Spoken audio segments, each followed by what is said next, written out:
కడప జిల్లా వెంపల్లెలోని పురాతన శ్రీ వాసవి కన్యకాపరమేశ్వరి దేవస్థానంలో ధనుర్మాస ఉత్సవాలు ఘనంగా జరుగుతున్నాయి. ధనుర్మాసం 3వ శుక్రవారం సందర్భంగా అమ్మవారికి విశేష పూజలు నిర్వహించారు. ఈ సందర్భంగా మూలమూర్తిని శ్రీ సరస్వతీదేవిగా అలంకరించారు.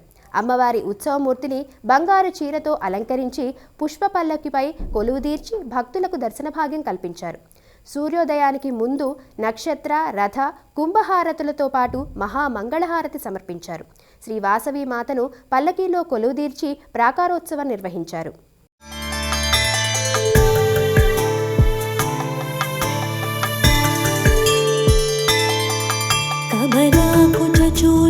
కుంకుమతో నియతారుణిత తులైలతను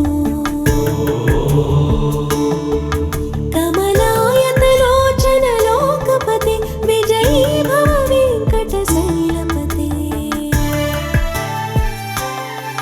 కమలాకుచ చూచుక కుంకుమతో నియత